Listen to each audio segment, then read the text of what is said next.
Olá, você gostaria de conhecer a doutrina dos espíritos de uma maneira mais agradável e dinâmica? Então fique comigo.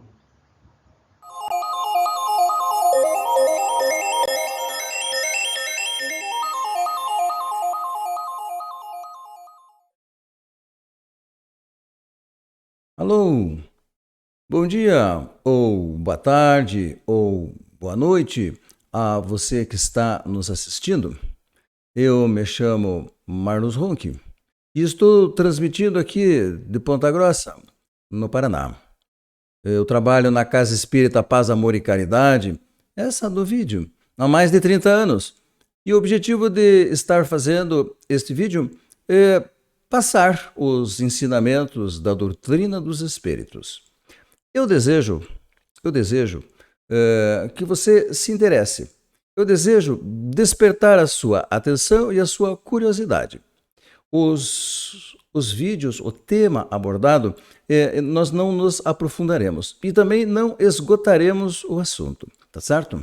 Nós estamos fazendo um estudo do Livro dos Espíritos e nós já estamos aqui no capítulo 6. Então, segunda parte do Livro dos Espíritos, o mundo dos espíritos, no capítulo 6, mundos transitórios. Mundos transitórios. Então, antes de, antes de entrarmos no assunto propriamente dito do Livro dos Espíritos, as perguntas e respostas, eu gostaria de contar uma história. Deixa eu trazer mais para cá para não invadir o resto ali. Gostaria de contar uma história para vocês. Essa é a história do Zezinho, o Recuperado. Essa história eu tirei do livro Se Eu Pudesse Voltar no Tempo. Ele foi ditado pelo Antônio Carlos para a médium Vera Lúcia Marinzec. É um livro bom que eu indico, composto de vários relatos de vários espíritos, né? São várias histórias, são cenários diferentes, são problemas diferentes. E qual é a reação dos espíritos dessas pessoas na espiritualidade? Eu acho muito interessante e traz muito aprendizado para a gente. O que aconteceu aqui que não quer mudar? Vamos passar para cá. Isto. E vamos lá. Pronto. Beleza. Então, a nossa história do Zezinho. O Zezinho, ele trabalha em um hospital há muitos anos. Ele é conhecido por todos do hospital. É conhecido como um bom servidor, como um bom amigo. Há algum tempo ele vem apresentando sintomas digestivos, né?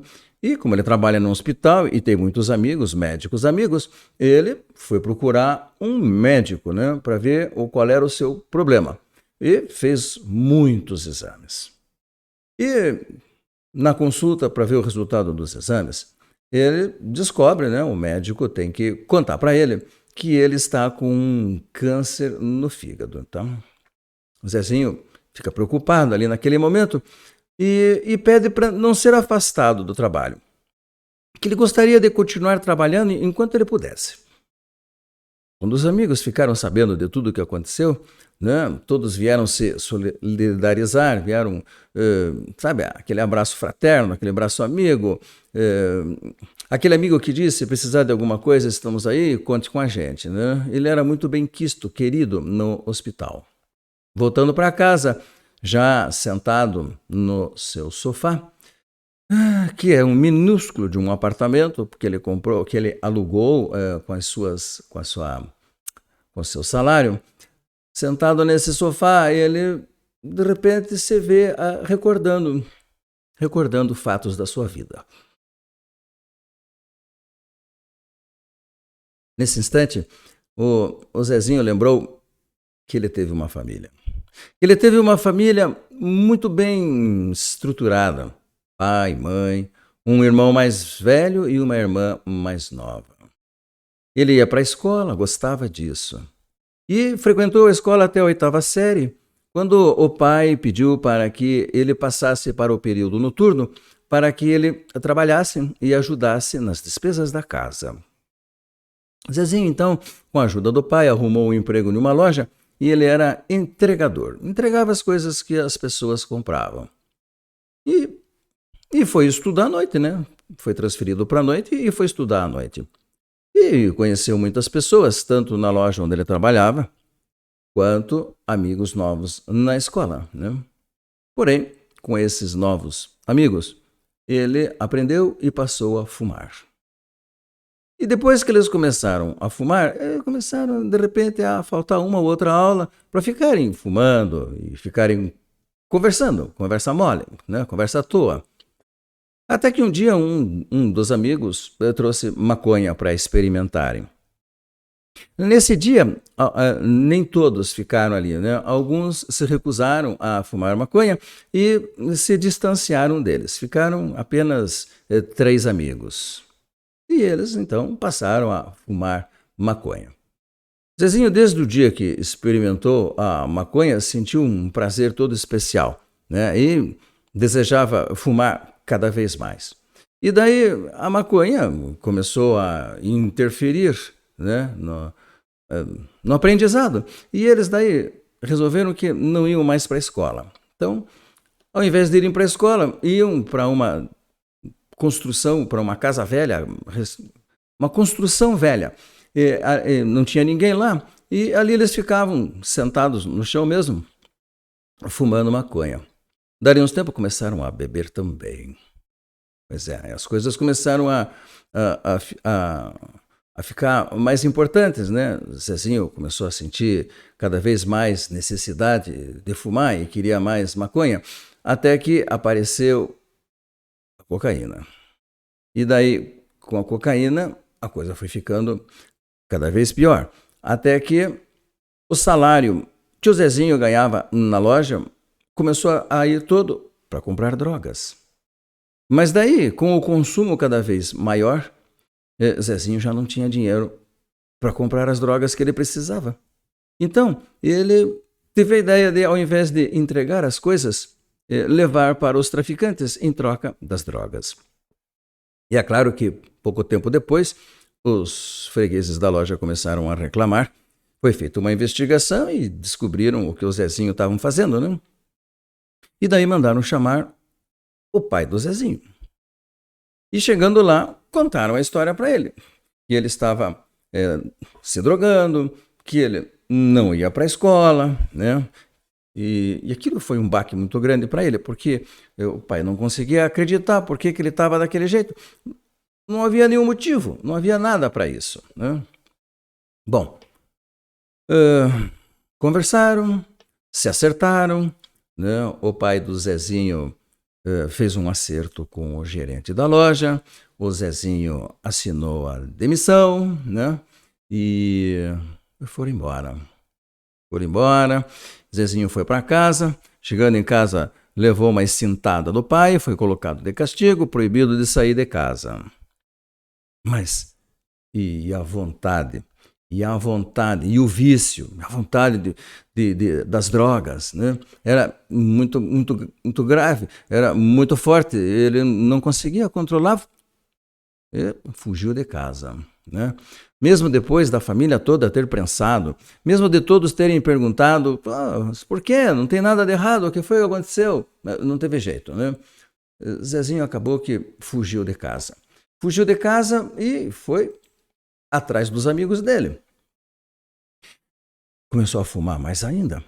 Começou a consumir mais cocaína ainda. E passaram-se os dias, né? Os amigos acabaram que abandonaram o Zezinho e ele ficou lá. Como ele não tinha mais dinheiro para comprar as drogas, começou a fazer pequenos furtos pela redondeza. Ou seja, virou um ladrãozinho, né? E passaram-se mais alguns dias e a família ficou sabendo onde ele estava e os pais foram atrás dele e o encontraram lá naquela construção, caído no chão, sem banho, roupa rasgada, todo sujo, todo imundo, né? Desacordado. Pai e mãe levaram ele para casa, o pai deu um bom banho nele, a mãe trocou de roupa, fez uma bela de uma refeição para ele ficar mais forte. Os dois irmãos chegaram, deram o maior apoio e todos pediram para que ele se esforçasse para não sair mais, para não voltar para as drogas. E ele ficou daí praticamente sobre a vigia da família, né? 24 horas por dia, sempre tinha alguém olhando para ele. Mas, de novo, não resistiu, não se aguentava, né? E não sabia mais o que, mas não sabia mais o que fazer, né? Não tinha dinheiro. Então, começou a roubar o dinheiro que tinha em casa. Qualquer coisinha, roubava, tá? Quando não tinha dinheiro, pegava qualquer objeto da casa e saía para vender. Bom, o clima na casa começou a ficar ruim, né? Começaram as brigas, né?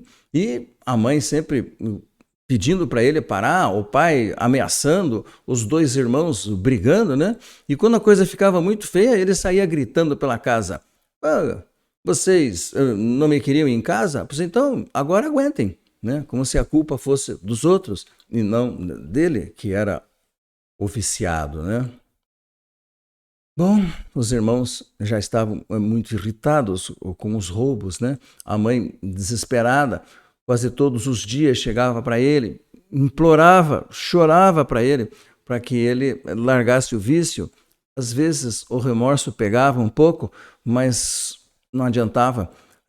O vício era muito forte, a vontade de consumir as drogas era muito grande e ele era sempre vencido, né? Um dia X, ele não sabia o que fazer, não tinha nada para pegar, pegou os livros de estudo da irmã. E a hora que estava saindo de casa, a mãe percebeu o que estava acontecendo, tentou impedir, ele deu um empurrão na mãe, que ela caiu ao chão. Bom, quando ele voltou, no final do dia, já tinha consumido droga, tudo, encontrou a mãe com o braço engessado. E a irmã disse para ele que a mãe tinha tropeçado e tinha caído e tinha quebrado o braço. Ou seja, a mãe não quis contar para a família que, na realidade, tinha sido ele quem tinha feito tudo isso, né? Mas, dali a pouco, a irmã também descobriu dos livros. Onde é que estavam os livros? Imediatamente, ela ligou a falta dos livros ao Zezinho.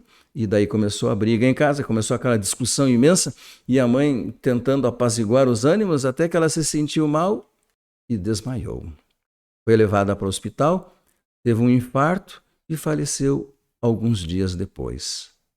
É claro que a família inteira culpou o Zezinho por tudo o que estava acontecendo de ruim. O remorso pegava, ele sentia, ele tinha muita dor, pensava em parar, mas não conseguia. O vício continuava sendo mais forte. O que aconteceu foi que, depois do enterro da mãe, quando ele chegou em casa, o irmão, a irmã e o pai olharam para ele e mandaram ele embora de casa. Não havia mais lugar para ele ali. Ele não tinha condições de conviver em casa. Não tendo o que fazer, né? Tiraram a chave da casa dele, Zezinho saiu de casa, né? E agora? Para onde é que eu vou, né? Aquela dor, aquele remorso, né? Porque a mãe morreu. Saiu de casa, levou a sua trouxa de roupas. As roupas ainda estavam limpinhas, porque era a mãe quem fazia tudo isso. E agora não teria mais mamãe para cuidar dele. E aquele remorso doeu fundo no seu coração. E ele, então, não sabendo o que fazer, ele procurou uma clínica que cuida de drogas, de drogados, né? E implorou para que o aceitassem. E aceitaram, e ele ficou internado nessa clínica. Os primeiros dias foram terríveis para ele. Abstinência, né? Dor de cabeça, tinha a impressão que o corpo ia arrebentar, né? Mas aguentou, né? Tinha gente ali cuidaram dele, deram carinho, deram atenção, e ele conseguiu vencer esse período da abstinência, estava se sentindo bem melhor, né? Já havia passado alguns dias, então ele resolveu escrever uma carta para o seu pai, contando onde que ele estava, dizendo que o pai não precisava se preocupar. Mas recebeu de resposta uma carta da sua mãe, dizendo que o pai havia morrido.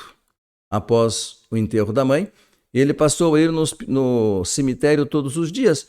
E saindo do cemitério, ele não prestou atenção e foi atropelado pelo ônibus, tendo morrido na hora. E a irmã deixava bem claro na carta que o culpado de tudo isso era ele. Zezinho teve outra crise terrível e precisava consumir drogas, queria por todos os jeitos, mas como ele estava dentro da clínica ainda, sedaram ele, deixaram ele sedado um bom tempo e ele conseguiu vencer essa etapa, né? E meses ele ficou ali. E como ele estava ali e alguém tinha que pagar o internamento, ele passou a fazer serviços gerais na clínica. Serviços de limpeza, trabalhava na cozinha, qualquer coisa que tinha que fazer, ele ia fazendo e dessa maneira ele pagava pelo tratamento que ele estava fazendo. Ficou meses ali. Depois que ele teve alta, ele procurou os irmãos, né? Foi até os irmãos e não foi bem recebido, né? Daí ele ficou sabendo pelos irmãos, que por sinal não o queriam mais por perto, e não adiantava ele querer voltar para casa porque eles não tinham mais casa. Tinham perdido tudo para pagar as coisas que o Zezinho havia roubado, para pagar o tratamento do braço quebrado da mãe, para pagar o tratamento do infarto, para pagar o enterro da mãe. O pai havia feito um empréstimo no banco e hipotecado a casa. Mas como as coisas se desenrolaram muito rápido, ele não teve condições de pagar, porque ele morreu. E os dois irmãos também não conseguiram, porque tinham empregos que ganhavam pouco, e não conseguiram pagar a dívida, e então perderam a casa. E agora a irmã iria morar na casa de uma tia que ia recebê-la de favor, e o irmão ia morar com alguns amigos. E pediram ali naquele momento que Zezinho fosse embora e que não voltasse mais a procurá-los. Foi uma pegada dura para ele, né? Foi uma pegada dura, ficou muito triste. E agora, né? O que fazer? Não tinha para onde ir, não tinha onde dormir. Então, resolveu procurar um albergue da cidade, onde ele poderia passar as noites, né? E lá, através de conversa com um e com outro, ficou sabendo que na prefeitura haviam pessoas que arranjavam emprego. Então, ele foi até a prefeitura da cidade e lá arranjaram um emprego para ele de auxiliar de pedreiro, né? E ele começou a trabalhar, já ganhava alguma coisinha, podia pelo menos se sustentar. E o patrão dele, o chefe de obras, gostava dele, porque ele era trabalhador, ele não gostava de conversa, ele falava muito pouco e ele produzia bastante. E essa simpatia fez com que esse chefe o convidasse em um determinado domingo para almoçar em casa. E na casa do chefe ele conheceu Sara, a filha do chefe. Sara não era uma moça muito bonita, não era uma moça muito atraente, e a família fez um pouco de força para que os dois se entendessem. E eles então, os dois tinham as suas carências, né? Passaram então a namorar e dali uns tempos com a ajuda do pai, casaram e ganharam uma pequenina casa para poderem morar. E a vida continuou para o casal, eles tiveram 2 filhas. A convivência não era muito fácil, porque Zezinho achava Sara chata, muito exigente em casa, né? Então, o Zezinho não gostava muito dela. Mas ele era um bom trabalhador, e na firma onde ele trabalhava, ele acabou sendo promovido para inspetor das obras. Ele inspecionava e tomava conta dos funcionários. Nessa função, um certo dia, ele pegou alguns dos funcionários após o trabalho fumando maconha.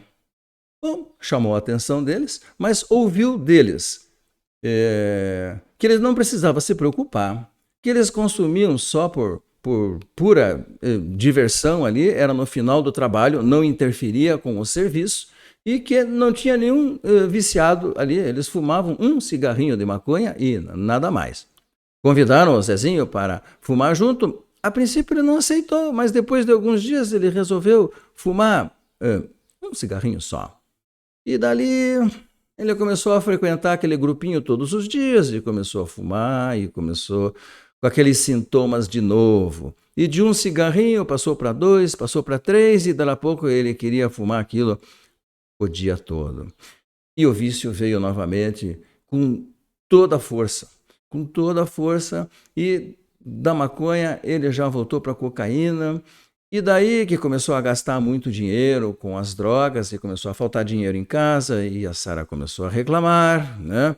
Zezinho acabou que estava gastando já tudo que ganhava para comprar a cocaína, e quando não tinha mais dinheiro, fez empréstimos, e daí as dívidas começaram a aparecer e ele não conseguia mais pagar os traficantes, até que os traficantes começaram a persegui-lo.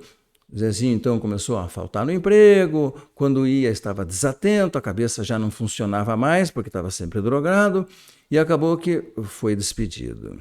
E daí os traficantes, como não tinham mais como encontrá-lo no trabalho, começaram a procurá-lo em casa. Foi quando Sara, então, não aguentou mais a situação. E por segurança, ela mandou as filhas para a casa dos pais dela, por segurança. E quando conseguiu encontrar Zezinho, que ele voltou para casa, ela simplesmente o tocou de casa.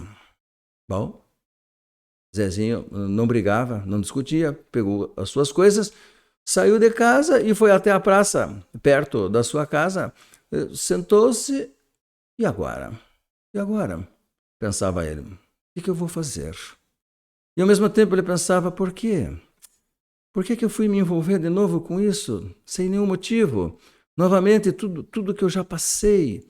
Aí vinha o arrependimento de novo, o remorso, mas ao mesmo tempo a vontade de consumir mais drogas. Nesse estado de angústia, ele passou ali uma boa parte do tempo, até que um grupo de pessoas que estava passando por ali e oferecendo alimentos para outros que estavam ali na praça, chegaram até ele e ele disse, olha, eu não estou precisando de comida. Na realidade, eu já não conseguia mais falar, começou a chorar. E, na realidade, eu preciso de um tratamento para me livrar das drogas, porque isso está me destruindo. Então, esse grupo de pessoas tiraram o Zezinho daí e o internaram em um hospital espírita que fazia tratamento de drogados. E nesse hospital ele começou tudo de novo, a desintoxicação, a abstinência, né? E os dias foram se passando e ele foi se sentindo melhor. Teve contato com a nossa maravilhosa doutrina, com o conhecimento que revoluciona as nossas vidas. Teve contato com reencarnação, as múltiplas existências. Teve contato do mundo espiritual. Teve contato com a história dos obsessores. Teve contato com a força de uma oração. Teve contato com o consolo, com o amor de Deus, que não cobra e nos ajuda sempre. E com esses ensinamentos, o Zezinho foi mudando a sua vida, foi tendo uma visão completamente diferente de tudo que ele tinha até então. O vazio que ele tinha no seu coração foi preenchido por esperança.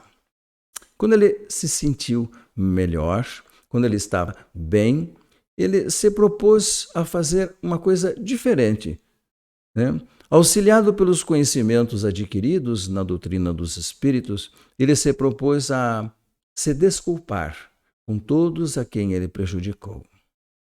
Mas enquanto ele esteve internado nesse hospital, ele novamente exerceu funções, ele procurou trabalho, já que ele não tinha como pagar o tratamento. E ele ficou lá um bom tempo, até com medo de sair do hospital, e foi pagando o seu próprio tratamento.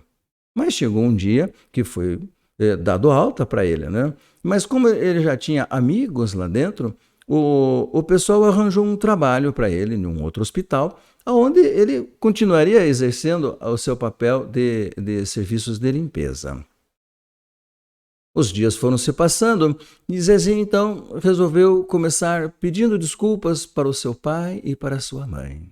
Então, todas todas as noites, já no seu pequeno apartamento alugado, ele fazia orações e nessas orações ele mentalizava a figura, a imagem do pai e da mãe. E ali ele pedia desculpas por todo o sofrimento, por todo o aborrecimento, por todas as coisas que ele tinha feito.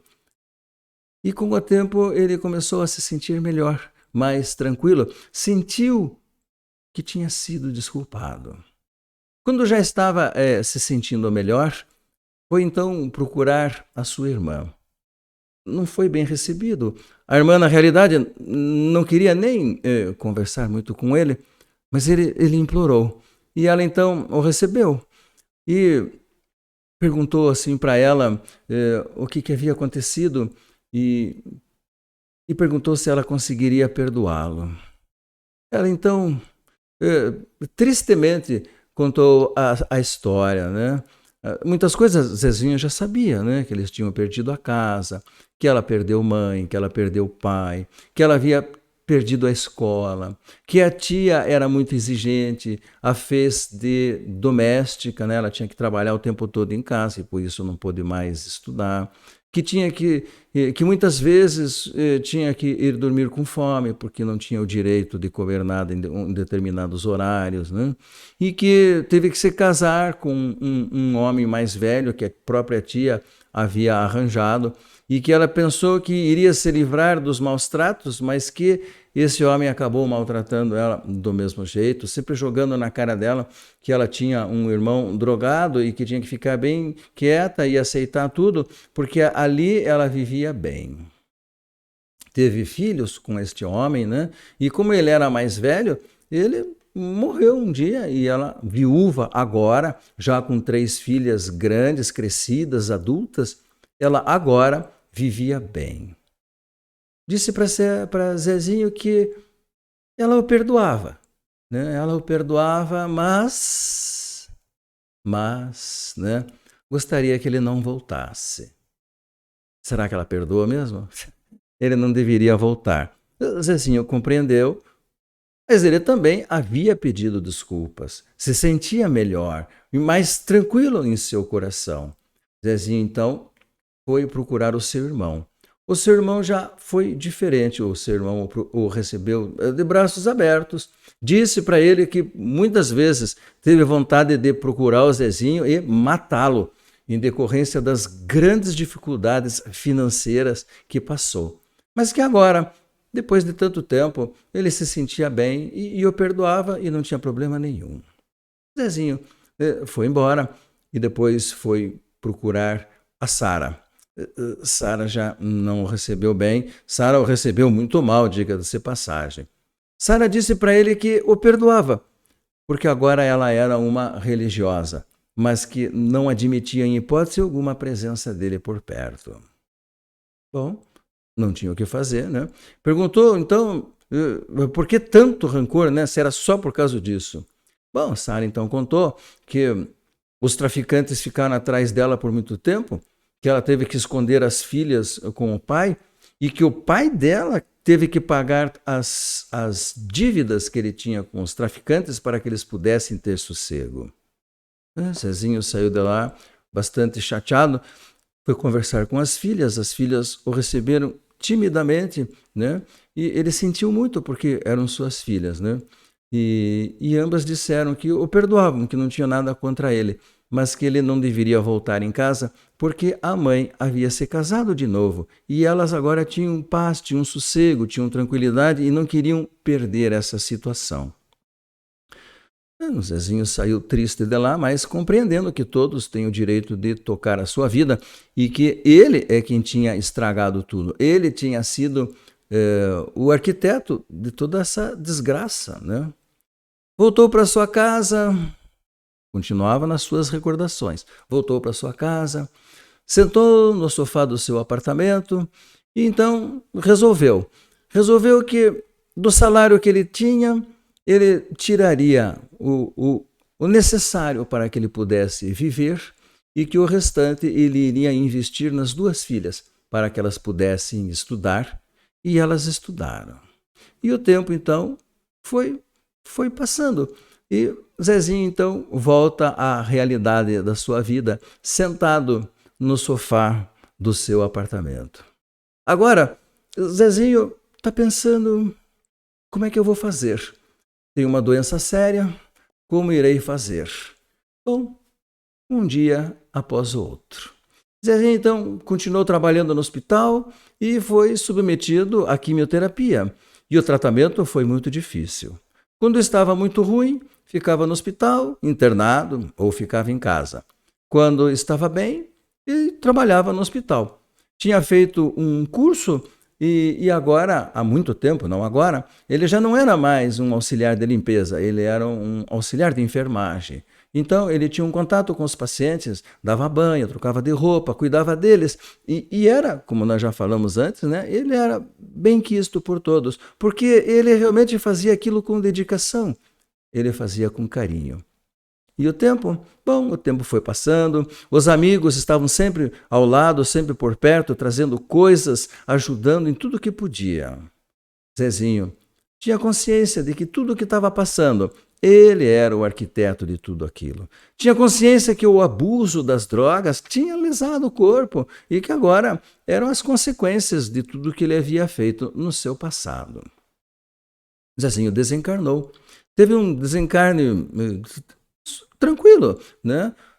Foi recebido pelos amigos espirituais, os próprios que atendiam lá no hospital, e foi levado a uma colônia, onde, depois de recuperado, passou a trabalhar nesta colônia, passou a aprender, fez outros cursos de cuidados com pessoas, traçou planos para poder reencarnar novamente e exercer a profissão de enfermagem.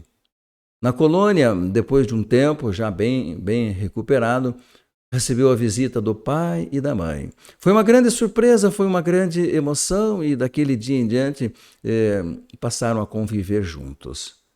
Mas volta e meia, Zezinho era acometido por recordações. Lembrava de tudo isso, de toda a sua vida, de toda a sua jornada. E invariavelmente sempre se questionava durante essas recordações. Se eu pudesse voltar no tempo, fazer tudo de novo, bem feito. Então, essa é a história do nosso companheiro, do valor da reencarnação. Como temos que aproveitar esta oportunidade que Deus nos dá para crescermos espiritualmente, para nos melhorarmos intelectualmente. Mas a grande maioria dos nossos irmãos encarnados não tem a mínima noção de espiritualidade, a mínima noção de onde viemos, de por que estamos aqui, o que vai acontecer lá para frente. Não tem o conhecimento que o Espiritismo, que essa doutrina maravilhosa nos traz. E muitos vivem por viver, sem ter um objetivo bem traçado. E isso dificulta muito a nossa jornada. Então, essa história, como todas as outras que nós já contamos, ela nos traz alguns questionamentos, bons questionamentos, né? Existem espíritos? Se existem, por que não os vemos? Eles podem interferir em nossas vidas?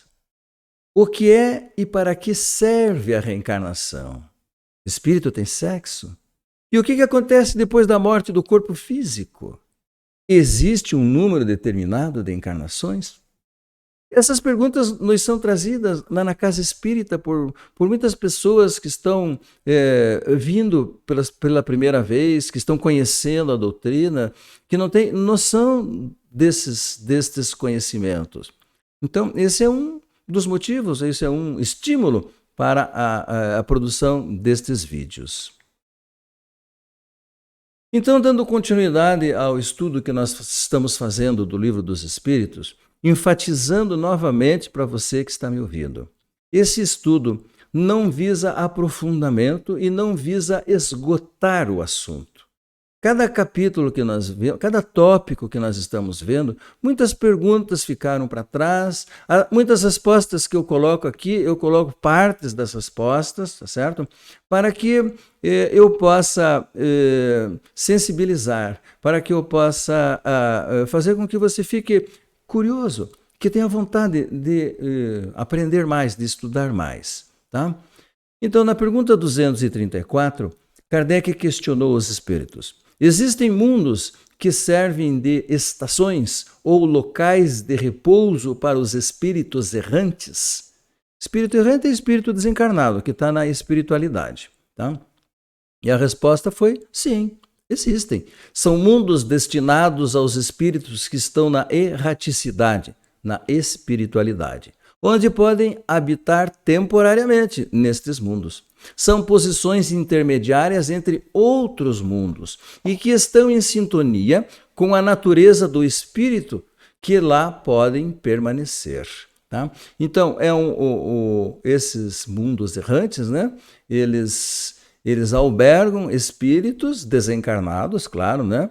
E que muitas vezes estão em recuperação ou estão aguardando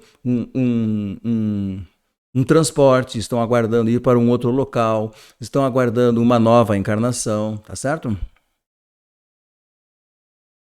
Na pergunta 235, os espíritos evoluem durante a sua estada nos mundos transitórios? Olha, nós evoluímos sempre, basta que queiramos, tanto encarnados como desencarnados, tá certo? A ordem é não parar nunca, estar sempre aprendendo para o nosso próprio bem. Né?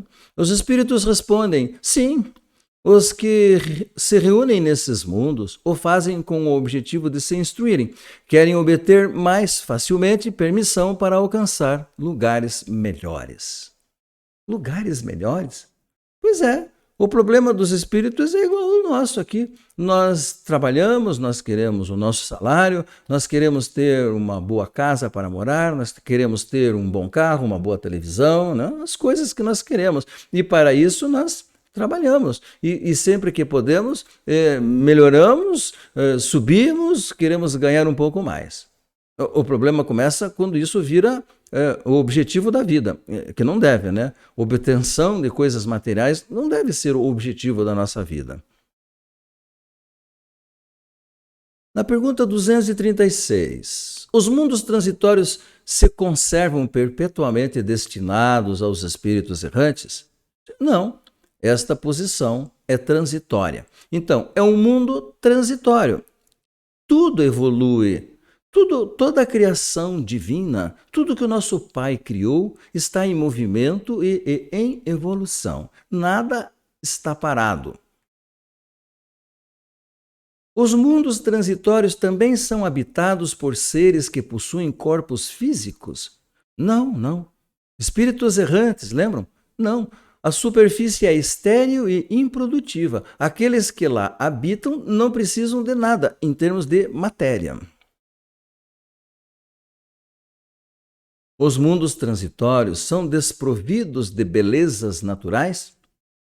A natureza desses mundos reflete a beleza da imensidade. São tão admiráveis quanto as belezas naturais. Essas belezas naturais são as belezas da nossa natureza. Como são mundos estéreis, lá não existe a natureza como nós conhecemos, né? Aqui na matéria. Mas existem as coisas espirituais, que são tão ou mais bonitas e fascinantes do que as que nós conhecemos aqui na matéria.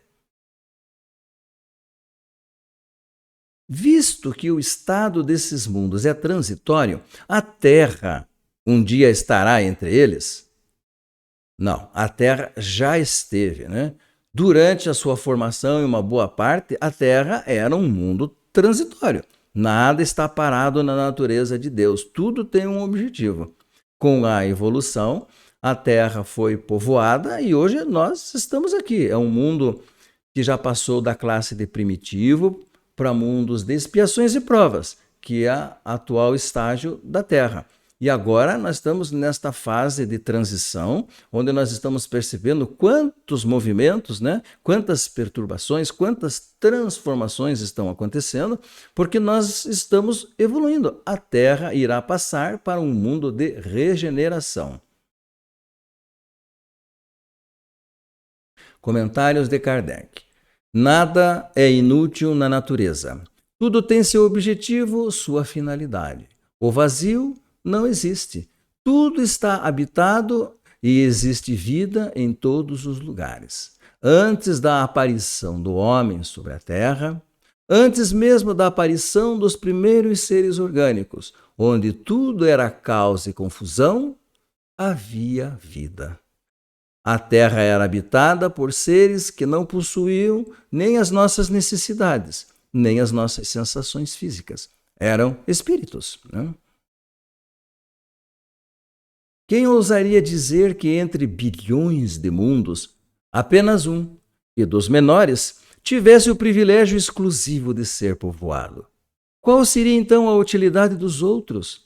Deus os teria criado somente para a recreação dos nossos olhos? É uma suposição absurda e incompatível com a sabedoria que emana de todas as suas obras, né?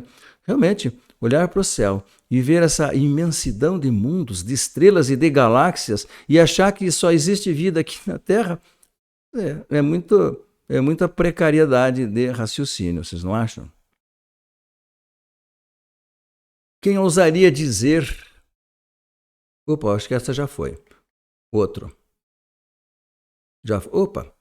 Terminamos. Terminamos aqui, foram em 41 minutos, né? A história prolongou um pouquinho. Então, como nós dissemos, não esgota o assunto, e como tudo no Espiritismo, é um assunto fascinante, e eu espero ter despertado a tua curiosidade, tá certo? Então, eu desejo para todos muita paz, muito amor, muita alegria e harmonia em seus corações. E como sempre, sejam felizes. Lutem para serem felizes. Até o nosso próximo vídeo.